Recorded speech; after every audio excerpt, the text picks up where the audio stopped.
Hello, good morning, everyone. Thank you for joining us at the National Bicycle Dealers Association. We are really excited to be partnering with Bob Margevicius again and have him here with us this morning to talk about what he is best at, the supply chain and supply state in the world. So please welcome Bob Margevicius. Thanks for being here. Well, great. Thanks, Rochelle and Brandy, and to everyone here. I see that there are about a little more than 30 people that are joining. I'm sure that there'll be more. And I want to just say that I'm honored to actually be here and to contribute. And I'm really humbled that at the participation and that people are just interested. So I want to thank everybody for that. And also I know for all the retailers that are out there just working their fingers to the bones just to try and service and satisfy the customers and the needs of the marketplace. I just want to thank you guys as well for all that you do and for as passionate as you are about caring for customers and caring for the people, and as passionate as you are about cycling. So thanks for that, and thanks for being part of this event. So we're here to talk about supply, and so I'm going to take you through a few things. Some of these things you may know, some of them you may not, but I'm going to first go through what from a supply standpoint. I'm just going to take a few minutes, and I'm going to talk about what the process is and how things work from a supply side. And then I'm going to dig down into some of the details of some of the things that have happened and where we are based on the COVID-19 virus, how things are happening and what's evolving and happening from the supply side.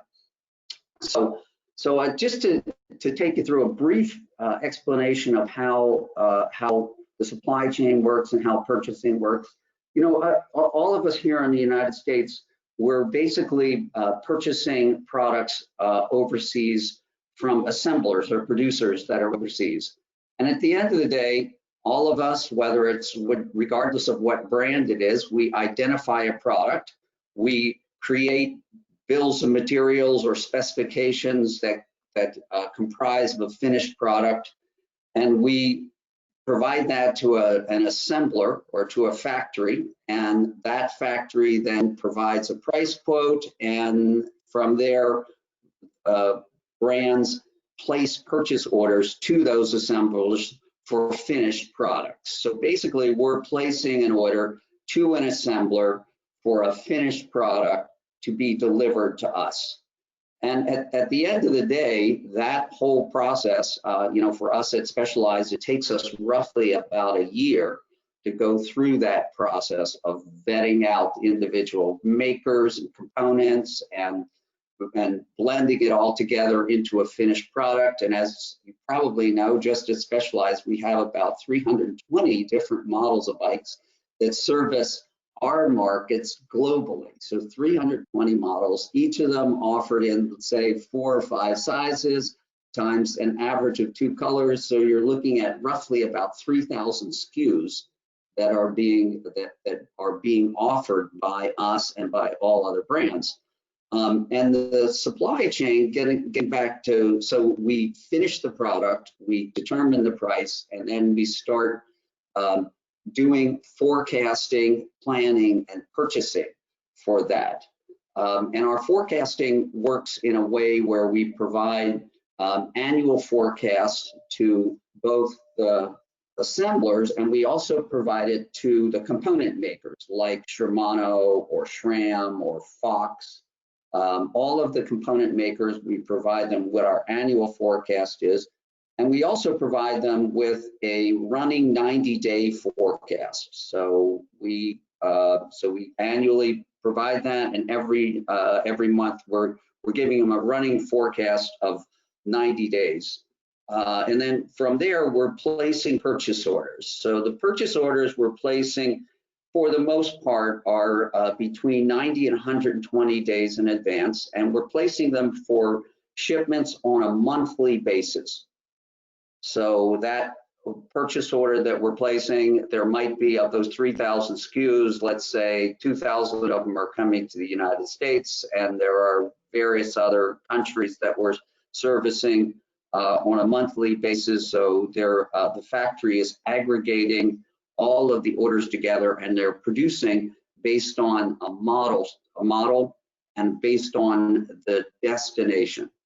So the lead time that we're looking at is roughly, when we place the order, it's roughly 90 days, and it could be as long as 120 days based on what the product is. And the factory goes through, they place the order for all the components. Fortunately, we've already alerted to Shimano or SRAM or whatever the other, we call it a tier 2 supplier, so that they are alert to what's coming in, and so everybody's aligned on the purchases, and we go into production. So production lasts for us. We produce during the entire month. There are complications within the month in that vessels leave from Asia. So we're placing orders. All of our bikes are produced overseas, as everybody knows. And the transportation, the vessels don't leave every day for every destination. So for the USA, they leave on Mondays, Wednesdays, and Saturdays. So the production and the output is then containerized, and we wait for containers, and the containers then get put onto vessels, and they're shipped to the various different destinations. So we're looking at, just to kind of summarize, so we're looking at, this 1-year planning cycle. We're looking at forecasts. We're looking at rolling 90-day forecasts. We're looking at placing purchase orders 90 days in advance. And then when the products are shipped, there's a transit time where they go on the vessel, and the vessel transit times, depending on whether it's going to the East Coast or the West Coast, could be anywhere as short as 22 days to as long as 30 plus days to reach the destination. So it's on the water, it's in transit. It gets from the port, whether it's LA or whether we're bringing it into Baltimore, and it's going to take another 2 or 3 days by the time it gets to our warehouse, and then we receive it, and then from there we kind of turn it around. So you're looking at it, lead times were a time frame of somewhere in the area of 130 to 140 days from the day that we place an order until the day that we receive it and we're able to ship it. And the reason I bring that up, as we can call it, purchasing kind of 101, is just to understand what's happening and how things are impacting us with the entire COVID-19 and what happened and what's the supply look like and what's the supply going to look like going forward. So with that background and that framework in mind, I'm going to just add another couple of dimensions which have, we call them non-market matters that have impacted the supply chain. So as everyone knows, we've had Section 301 tariffs that have been applied to bicycles. They were applied in September of 2018. And that was an interesting period of time, and it applied to all bikes and most bicycle components. As everyone knows, we testified within Congress. We testified in the USTR to try and have tariff relief for bicycles. And there was tariff relief that was granted. However, it was granted, as everyone may know, in early 2020. So we had almost a year and a half period of time where there were tariffs that were applied to bicycles coming in from China. And so the Section 301 tariffs exclusively applied to China. And the dimension to the Section 301 tariffs that everyone may have read or may have heard about is 94% of all bikes that are imported into the United States come from China. And of the bikes that are sold here in the United States, 98.5% of them are imported. So we're a country that's very dependent and reliant on China as a supply source. And the Section 301 tariffs that were imposed had quite a dramatic effect on the business and the products that are imported. And I say that from the standpoint that tariffs, so the tariff that was applied to bicycles was initially it was 15%, and it changed from 15% to 25%. And during that period of time, when it changed to 25%, the tariffs on products are actually due 2 weeks after receipt. So everyone here, it's easy. All of you are clever. You've been in the business for quite some time. You can recognize that in order to pay, have the cash flow to be able to support an additional 25% of your cost upon the importation of the product, you need to have equity and you need to have cash to be able to pay that.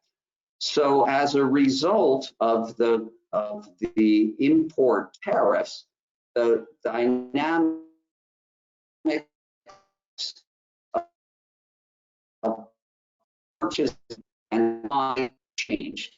What happened is many people, just in place of purchasing the same amount of products, they purchased less because they needed cash to pay for what they were importing. So some quick statistics, you guys may have read some of these, but in the calendar year of 2019, actual unit imports of bicycles declined by units, this is units, declined by roughly about 23%. And in the first quarter of 2020, the first quarter, import numbers, the quantity imported was down about 39%. So big numbers and big quantities of declines because, again, cash was an issue, high degree of uncertainty, market was declining, lots of things were happening. So those things contributed to the fact that actual inventory levels were low, at least less than they had been in the past. And people were predicting and forecasting that sales were going to decline, which they had historically, and many of the importers were just going to buy what was necessary and what they had the capital and the equity for in order to sustain their business. So that was kind of the economics of what happened. So all of those things go on, quantities and the quantities were declining, purchases were declining, and then COVID-19 hit. So that hit in, as you probably know, in early January. Things in China started to unfold in Wuhan.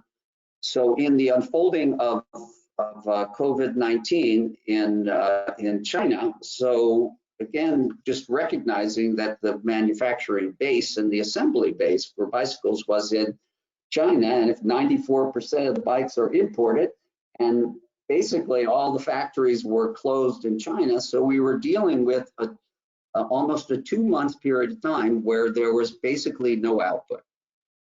So that was in, let's call it mid-January through mid-March. So the factories were closed, very little output was going all through China. Many of the component suppliers as well were closed. So we saw just a lack of product coming in. So that happened, and during the course of COVID-19, what was happening in China, of course, came in, and it now impacted the European community, it impacted the US, and it impacted globally what was happening in various different industries. So here in the United States, what happened during that time when the country went into a lockdown position, there was a high degree of uncertainty as to how long it was going to last, what it was going to do, how it was going to impact everyone. What we all knew is that the supply, particularly in Asia, was crippled based on the factories being closed. So there was a kind of a knee-jerk reaction. A lot of people canceled orders, people changed, people modified orders in early to mid-March, and so that was reflective of what everybody's perspective was of what was going to happen going forward. So that was kind of strike two. Then, you know, as things progressed, particularly here in the United States, and as we saw that bicycle retailers became an essential business, and there was a realization that bicycles and cycling could be a very good avenue for people to, for physical exercise, for mental, for being with kids, and a form of relaxation. So business started to boom, and no one predicted it, and no one expected it. So we started to see this sudden surge in bicycles and bicycle sales. And all of us, and I can speak kind of from the specialized side, we looked at it from an interesting dimension. We said, you know, wow, this is great. We're having a bicycle boom that's going on. And how are we going to respond to this bicycle boom? Well, the immediate action or the immediate response of all of us was to say, well, the supply chain it has a lot of products in it. So if you think through the dimensions of the supply chain, so the assemblers who are in China, they had components to build bikes that they didn't build in January and February and part of March, so they could start building bikes. The component makers also had things that they could supply. So we felt that there were some components that were still in the supply chain. The importers and the brands, the Specialized, the Treks, the Giants, all of us had inventory, and there was inventory at retail. So we said, well, you know, we should be able to weather this gap. And what it will do is it will help us to maybe liquidate some of the inventory that we have, and we'll all be in a good state. So we all went out, we looked out, and we started to aggressively pursue purchasing and pursue increasing output and capacity with the suppliers that we had. So COVID-19 did impact us. We knew that there was a bike boom that was going on, but we also had some confidence that there was going to be product that was going to be in the marketplace that could satisfy and service the needs. So all of these things bundled together, kind of the perfect storm of what happened, how it happened, and how it impacted the supply. So as things progressed, and I just looked at the inventory numbers within the channel effective at the end of at the end of April, and there was within the distribution channel, so that's the brands channel, there's roughly about a month and a half's worth of inventory on hand.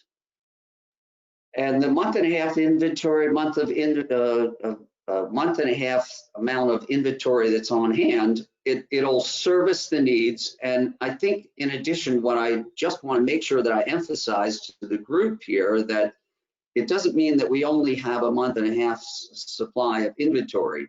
All of us are importing bikes and we're bringing them in on a monthly basis. So, and the products that I see that are coming in right now that we are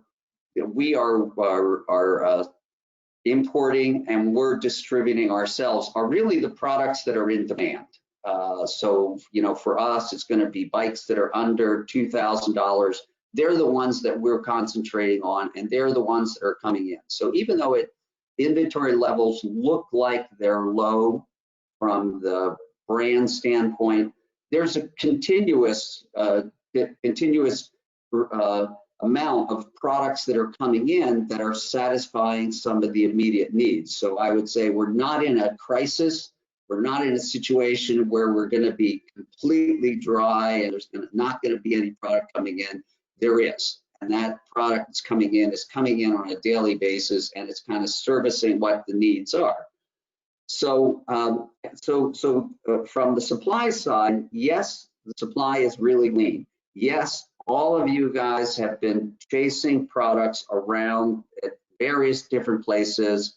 You've been purchasing probably products that have maybe been in warehouses and that have been there for quite some time, and they're just products that are available. And I think that you're going to see that inventory level dry up, and you're going to start seeing fresh things coming in. And I think they're going to come in on a regular basis. So I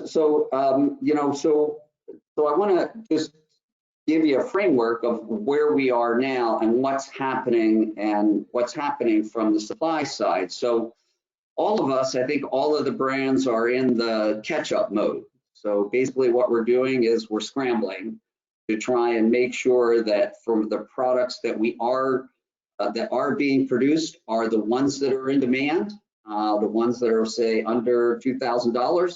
We're trying to make sure that where there's component gaps or where there's products that are not available immediately, that we're expediting and we're pressuring suppliers, and we're making substitutions where necessary in order to just fill orders, produce, and ship, so that we have products that are coming in. So we're seeing the component suppliers just working 24/7, whether it's Shimano or SRAM or in any of these factories in Asia. They're just cranking out redlining at this moment just to try and fill the needs, because I think what we all believe is that the sales that we have now, if we're not able to fulfill them, they're going to be lost sales. And the assemblers that we're dealing with, all of them now have ramped back up, and all of them are running at full capacity. So things are looking quite good. And as I mentioned, people are receiving bikes on a daily basis, so it's not as if there is this big gap. And a lot of the bikes that are being received are ones that have been ordered 90 to 120 days ago, and they may have been some that were just delayed from the gap in January through March in Asia, but we are receiving products and they're coming in on a regular basis. So all of us as well, we're focused on just increasing capacity, increasing output, and really identifying key products that we see within the marketplace that are in absolute need, and we're trying to scramble to get them in as quickly as possible, putting them on fast boats. We're even air freighting some. So we're doing lots of things to try and satisfy the need. And what we are doing as well is we're continuing to plan on strong global demand. And as I mentioned in the very beginning, the phenomena we're seeing is not necessarily isolated to the US, it's global. And we're seeing this trend of people now embracing bikes everywhere around the world. So the efforts that we're putting into it and other brands are putting into it are to service global needs and to service that surge in global demand. So I think at the end of the day, we're going to continue to see a supply that's going to be strained for at least the next 2 months until we're able to start seeing the increases that we've been now working on with the assemblers come into effect. So maybe by late July or late August, you'll start seeing much more availability of product. You'll start seeing it in bigger quantities with most of the brands, just because that's the reaction time and that's the time that we've been able to respond and to activate and to engage the suppliers and the component suppliers to get things done. I'll just, I'll just add one more thing. And I talked a little bit earlier about Section 301 tariffs, and the one important thing to consider about the Section 301 tariffs, which is the 25% tariff on products from China, is that the exemption that we have for many bikes, it expires on August 7th of 2020. And unless that exemption is extended effective on August 7th, the import tariff on kids bikes and on road bikes will again, a 25% tariff will be applied. So a lot of businesses and a lot of companies are planning that this 25% tariff will apply. So everybody's scrambling to try and get products imported into this country before August 7th. So I think that you will see a large amount of products coming in, and I think that there will be more than adequate supply by at least early August, and even maybe more than everyone needs. So that's the good side of it, and that's kind of how we all are planning going forward. So I put down a couple of things. So what's my advice for everybody here on the call? Like if you're listening and you've gone through this whole pitch. So what's my advice? So I have some short-term things and some long-term things. So the short-term things is, my advice to you is place orders right now for the products that you need. Just place orders. Just get in the queue, regardless of the availability. Just place orders. Be in the queue and be ready for what's available, what can ship.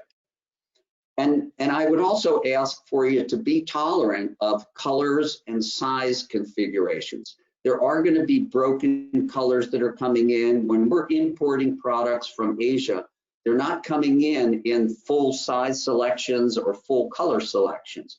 Generally, they're producing one color, one size, and we're getting shipments in that contain one color, one size in shipments. So be tolerant of that and accept the fact that you may not get a full color or full size selection that you're going to want.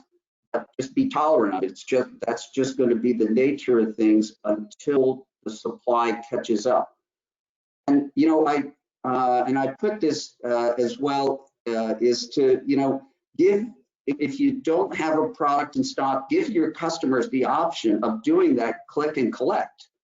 It's been really good. I know for a lot of brands and a lot of retailers. I looked at virtually all of our retailers have taken advantage of click and collect.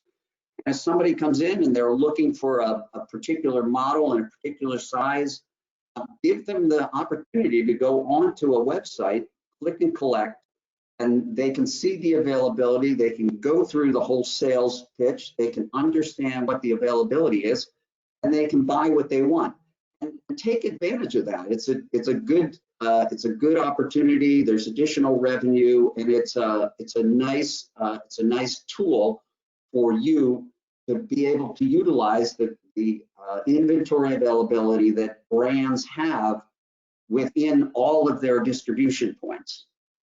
And my last thing on short term is surprise your customers with empathy and exceptional customer service. Now is the time. When you're out there, you're going to make good friends, and these are often people who have not been cyclists, who are out there, who are just looking to buy bikes. So show them that love and the care and the empathy. That'll be really good. I think we need to keep those customers engaged and embraced, and they need to be confident in the services and the quality that you provide. So from there, I'm just going to go into like long-term. What are the long-term things that you can do? And I suggest the first thing is protect your financial fundamentals. And I say that because we are in a challenging situation.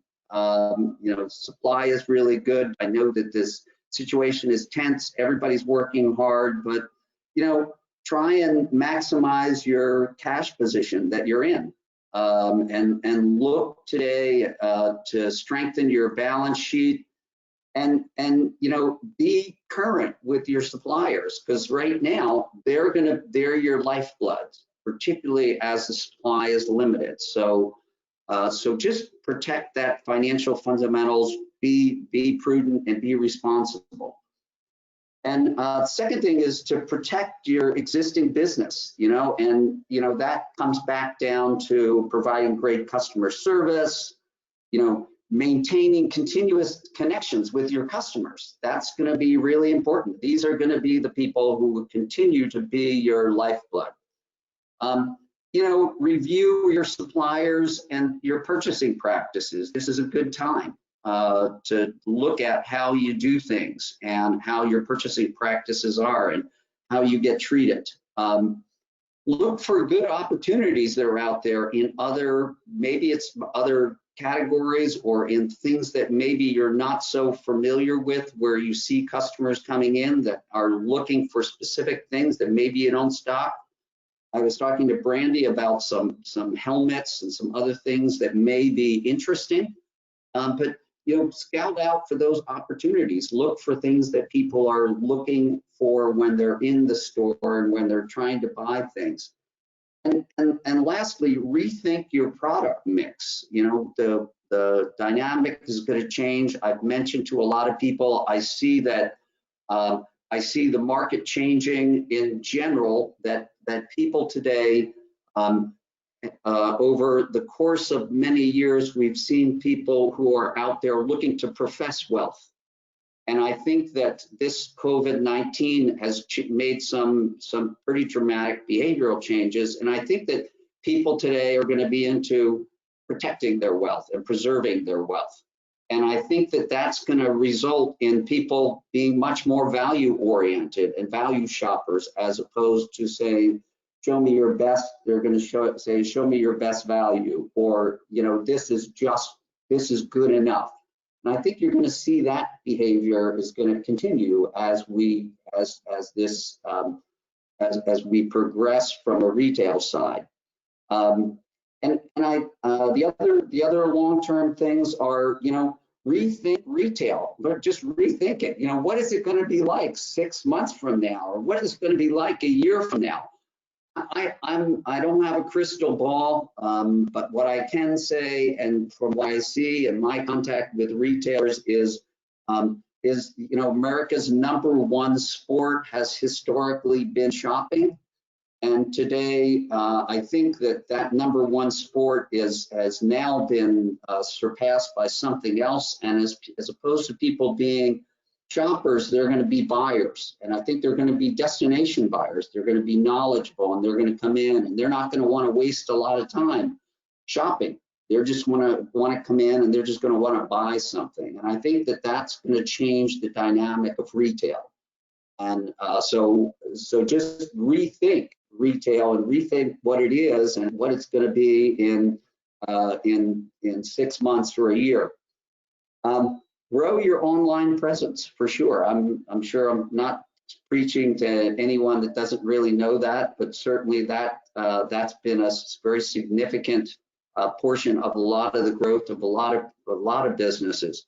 And maintain that close relationship with your customers. I think that too is going to be important going forward, because they're going to be, again, part of your continued growth and your continued relationship with the community. So keep those customers maintained. And as I said, the last point is, just, good enough from the product side may become the norm. and just think through that in your purchasing practices and your sales practices. So and on the last point I'm going to cover off on, then I'm going to open it up for questions, is where are the big opportunities? Where do we see the opportunities? For sure, we see the opportunity in kids bikes, and we see the opportunity in kids bikes in all flavors. And I've said to many people that this situation, kids are outside today. Parents have bought kids bikes. Kids are out riding bikes. Parents have now enabled kids to go out and ride with their friends and to increase their range of influence within their communities. And so that change is pretty dramatic. We've often seen for many years a protective position by parents on kids, where they're very concerned about safety and where the kids are going, what's happening. So they seem to have given the kids a lot more latitude. And I think that behavior is going to continue. I think that we're going to continue to see this behavior where kids are going to be able to have that latitude to, whether it's riding their bikes to school or whether it's riding around the community. That it's now become just a vehicle, a toy, and a transportation vehicle for kids. And I think that is going to continue, and we're going to see that for years to come. We're cultivating a group of young kids who are going to become passionate and enthusiastic about bikes. So I would say that market and that market opportunity is going to continue, and you may see even spurts and growth of things like BMX coming back and freestyle and some other categories that perhaps need some resurgence. The second is of course what's happening with e-bikes, and we're certainly seeing a surge in e-bike sales. They're happening in lots of communities around the country.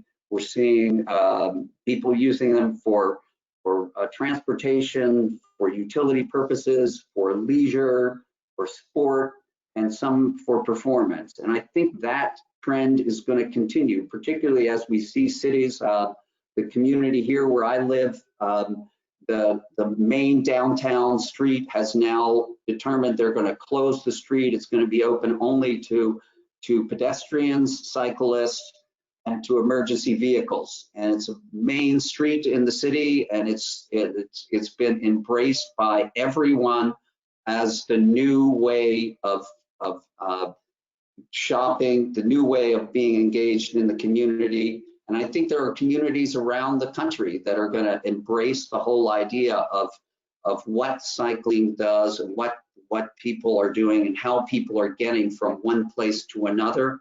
So I think that you're going to see that surge happening, and you're going to see some continuity of people, whether it's riding e-bikes or whether it's riding bikes for transportation or utility purposes. But the propensity for that is going to be very high going forward. And still, I think we'll still see a surge for bikes that are under $200. I think that's going to fit into both the sport, the recreational area. I think that area is going to continue to maintain a strong position in the marketplace. I think that we're going to continue to see people buying hybrid type bikes. We're going to see them buying bikes for charity events and other kinds of events, as well as just leisure riding. So those are the trends that at least we're seeing. And I just want to end by saying, these things that we're seeing are global trends. They're not specifically in the U.S., even though the U.S. we are experiencing the same kind of results and the same kind of response to bikes and bikes in the community. So that's my story on supply, and so I'm open to questions from anybody. And I want to again thank everybody for listening, and happy to field any questions or issues. Perfect. We already have some that have already come in, so we'll just get started with the questions. First one is, what are you seeing in high-end bikes above $2,000? What are the demand levels, inventory levels, and how should we plan for orders there? Yeah, we're still seeing strong demand particularly for gravel bikes. That seems to be one of the areas where we're continuing to see growth opportunities, and we are seeing growth opportunities within the high-end full suspension area, 29ers in particular. The market, as everybody probably knows, seems to have cooled off on 27.5, and it's continuing on 29s. But I hesitate to say this, but the inventory costs are relatively high on those, and again, I'm hesitant on saying this, but perhaps relying on click and collect for those, having some available, and relying on click and collect for some of these high end might be a good solution rather than making some big investments in them right now. And I do encourage making investments in e-bikes, particularly higher valued e-bikes, because that seems to be an area where there's still strong demand for. All right, next question. With the entry-level sales demand so high, do you expect many of these new riders will be upgrading? And if so, are you addressing that next level of bike demand? So we are, and we do, and actually we're relying on all of the retailers to try and maintain that relationship, and we're anticipating that the product and the brand integrity is gonna build a degree of loyalty. So yes, we're definitely anticipating that these entry-level riders are gonna upgrade into other models and other configurations, and they're going to be just like the rest of us. How many bikes do you have?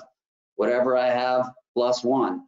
So but yes, we're definitely anticipating that. We're expecting it, and again, we're relying that the retailer is going to maintain that customer relation, that they're going to be able to continue to satisfy the demand and the product and the brand needs as this market progresses.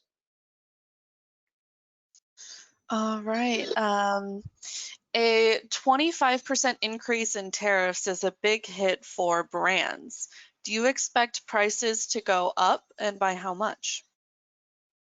Well, I'm not sure, because the situation on the tariffs is truly brand and product specific. So and just and I'll just in respect to just transparency, from the specialized side, we're not importing anything from China, as everybody probably knows. Our supply base is structured in Taiwan. We're importing as well from Vietnam, and we're importing as well from Cambodia. So we are not impacted by that. But so I can't really answer how other companies and how other brands are going to react to it. I don't know, and I haven't really been tracking how they've been managing it in the past. So I'd like to say I can answer it, but I can't. All right. Has the COVID crisis and interruption slowed or stopped new technologies from being introduced for 2021? That's a good question, and thank you for whoever asked that. That's a wonderful question. We've talked about it, and when the initial COVID crisis started happening, there was a question as to whether we should stop and we should slow down our innovations and slow down some of the product developments that we've had. And we kind of followed the path of Apple, and we said, well, we're gonna, number one, we're gonna play it by ear, and number two, we're gonna continue the innovations, and we're gonna continue the development efforts to do the products and to the products that we're looking to reintroduce and innovate. And so I can tell you from our side and from what I have heard from overseas in Asia, we're not seeing any changes in innovations and in the products that are being offered that are new and have new technologies. So you've probably followed. We've introduced some new gravel bikes, some new e-bikes that have come out recently, and we have some other high-end products that we're going to be introducing within the next few months. So we have not changed our positioning on that. I think that what we are doing that relates to innovation is, as opposed to being positioned within a model year, we're now looking at, because of this COVID-19, the innovation cycle is now going to be when the product's ready and when we think the market is going to accept that particular innovation. So I think that what you will see as a result of COVID is maybe a change in model year nomenclature, and you'll probably see much more of a continuing inline product, and you'll see products that will be introduced when they're ready and when the market needs and is ready to adopt to it.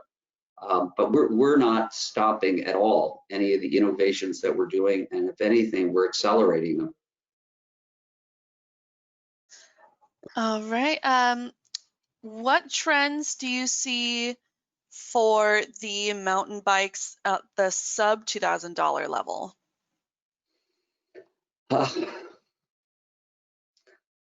Yeah, well, that's a hard question to answer. We're certainly in the stages of trying to innovate with composite materials, and so that's one of the areas that we're looking at, and we're looking at ideas of how we can bring full suspension down to lower price points so that it's more accessible to people.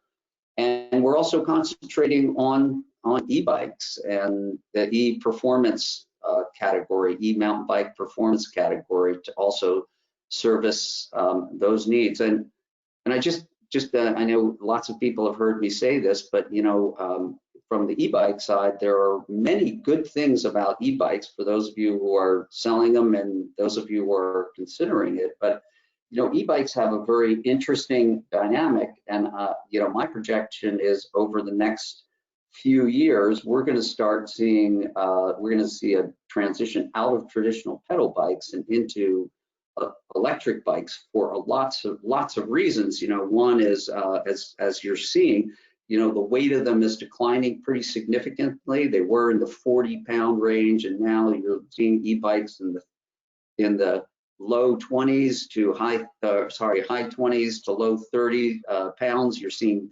motors get smaller. You're seeing batteries get more compressed with lots more energy, and the prices are either coming down. But the other interesting dimension to electric bikes is the tariff is zero. So with the tariff being zero in a traditional pedal bike, like a mountain bike having a tariff of 11%, there's definitely a benefit, and the price gap is quite small between a traditional pedal bike and an e-bike. And I think that we're going to start seeing more of a transition, and you won't be able to see or tell the differences between e-bikes and traditional pedal bikes.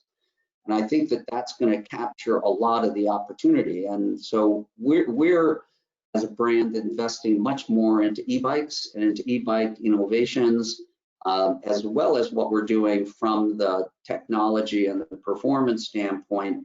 And getting back to what we're doing from the under $2,000 mountain bike area, that we're looking at a two-pronged approach. How can we service that market with something that's electric? And number two, how can we bring some of the technology that we have down from where it's at into a more price level that's under $2,000? And those are big challenges for us, big challenges. Next question. A Chinese media reported that the bicycle under $1,000 were almost sold out with less inventory in America, and it resulted in a shortage of finished bikes, due to COVID-19, which causes mass disruptions of supply chain. So how do we enhance the cooperation between American companies and Chinese suppliers in this particular situation? The problem really is the Chinese suppliers. Chinese suppliers want to supply as much as they possibly can, and part of that gap is what I had mentioned, and that's that we had that period of time when basically production stopped in China. It just stopped, and we had almost a 2-month period of time where there was no output that was coming from China, and so the disruption really resulted in less importation here in the United States in the months of, say, March, April, and May. But it's hard to try and bundle together, the political implications of what's happening politically and what's happening in the marketplace. But the Chinese assemblers and producers, they're just like any other business. They want to produce as much as they possibly can, and they want to service every order that they possibly can. So there's no barriers politically other than the Section 301 tariffs. They're stopping them and from supplying, and it's really, I think, more a matter of, as I was saying, these import tariffs have a pretty significant impact on the capabilities that companies have to purchase products. So if you don't have the equity to be able to purchase, you just purchase less. I think that's been a big contributor to the supply, the lack of supply here in the United States. Looks like we have one more question. You said that you said that gravel bikes above $2,000 were looking strong, but what about mountain bikes? Yeah, we're still seeing it from the Specialized side. We're still seeing strength in full suspension bikes over $2,000, and we're seeing that globally. Again, it's not. And I know that we're in the leading position. I think that the brand itself is helping. I don't really see what the industry is doing in general. I do know that our sales continue to be strong, and as everybody knows, we put a lot of emphasis into it with marketing and athletes and a lot of the media attention that we get from the energy that we put in and the innovation. So I think that all those things are contributing to it, but we're still seeing strong sales in those categories, and I anticipate that we will. What I don't know is what everybody else is doing. I can't answer that, but we're still seeing that strength. Okay, we do have some more coming in if you're all right with that. Yeah, unfortunately I do have a meeting at 10 o'clock. And for everybody that's on there, I'm in the Zoom fatigue. When you get into like 8 or 10 Zoom calls a day, and then not that you guys want to hear my problems, but like we have, in order to facilitate production, because I'm kind of the guy that's responsible for the supply. So every day I have a 30-minute meeting with our assemblers every night. Through Saturdays and Sundays, pressing the suppliers for product, what the output was of the day, how many frames they painted, how many frames they produced, how many assembled bikes they did. So we're watching that on a daily basis. So, but yeah, I do have a 10 o'clock. So good, go. Okay, then we can fit in one more. Let's see. Does this current situation differ for aftermarket products such as helmets and shoes? Wow, I was looking at our sales, and what we've seen is a continued sales of helmets. Helmet sales are still very good. We're seeing sales of tires and tubes seem to continue to be good. And we're definitely seeing a softer market in soft goods and other parts and accessories. And I'm not sure what to attribute that to, other than, you know, the availability of online, or again, you know, Americans are shoppers. When they walk into a bike store and they're looking around at tires, they may buy a pump or they may buy a pair of shoes or clothing, but we're not seeing those kind of impulse buys anymore. And I think that that's impacting the overall accessory and equipment sales, and people are looking online to buy a lot of those things. So we're trying to identify ways to stimulate that and try and get more people to be buying equipment as they're buying bikes, and sharing with them the needs and the importance of safety and being prepared. But yeah, in answer to the question, yeah, we're seeing helmets, tires, tubes, and other areas are pretty soft.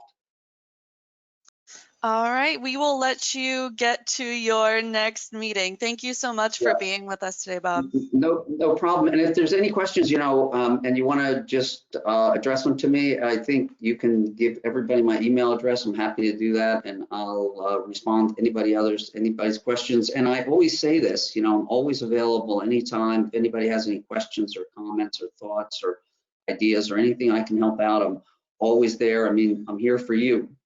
I work for everybody here, I think. So please feel free. Thank you so much, and thank everyone on the webinar for joining us at the NBDA. You can see our list of upcoming webinars at nbda.com, and we will end it there. Thanks again. Thank you. All right. Have a good day, everybody. Thanks again for all the hard work.